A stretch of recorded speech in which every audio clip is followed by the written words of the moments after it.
Okay, Mr. Case Hatter here. Been working on this big old glider. Thought I'd give you an update. Been piddling here and there. Working pretty hard sometimes not doing anything. I'm going to try not to shake this camera so much this time. A little shaky on the hands. What comes with age, boys? Take care of your body because you ain't got but one. Alright, we've capped off half of it here, as you can see. Now I've put in two digital Metal Gear servos. Got the tail mounted and the fin mounted.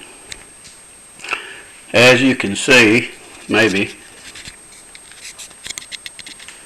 I have done something a little out of the ordinary here. The tail wheel runs all the way through the fuselage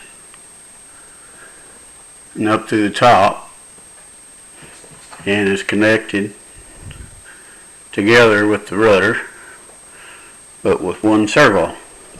Okay, and inside we have the wooden dowel across the bottom of the fuselage, with right beside of it a piece of 1/8 inch aircraft plywood, and then a little epoxy holding everything together, and the hole is drilled through the plywood, and it has the metal grommet out of a servo going down through the wood for the gear to go down through. Then on the bottom I've got a blind nut pushed through into the wood, and then the wire going through that with a stop tightened up against the wire.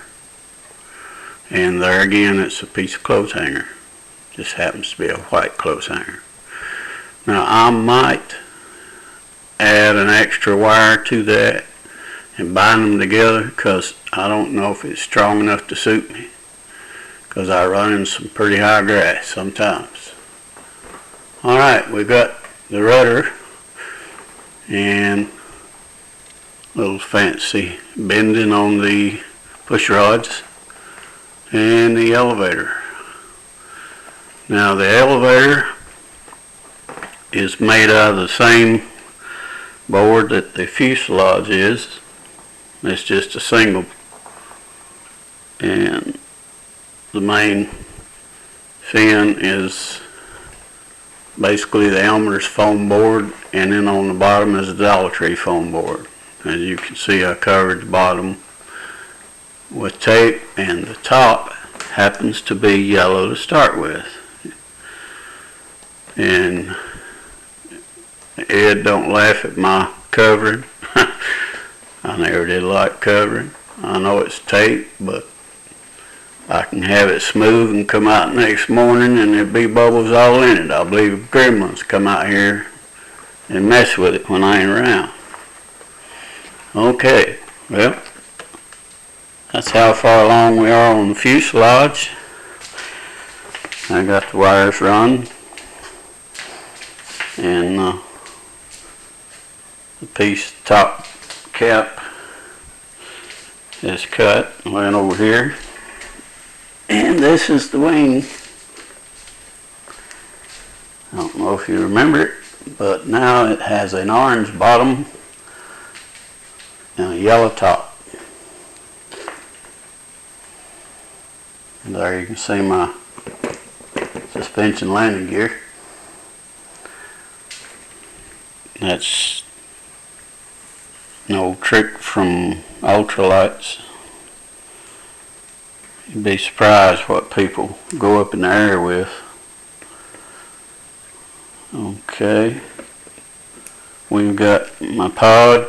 I went ahead and covered it too and put a stick mount on it, Now, I'm going to lay this on the floor for demonstration purposes.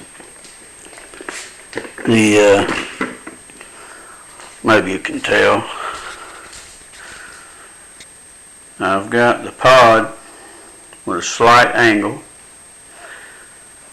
and the top stick on it is a slight down angle. Now I'm hoping that I got lucky and got my thrust angle correct. Now you're looking at it and you're thinking, wait a minute, that's pointing the wrong direction. It's this way, it should be that way.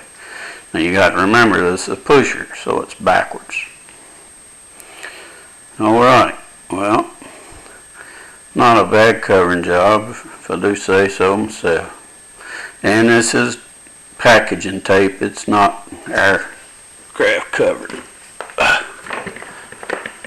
Thanks to tapebrothers.com for the tape, and Ed for pointing me in that direction. It's a cheap way to cover an airplane.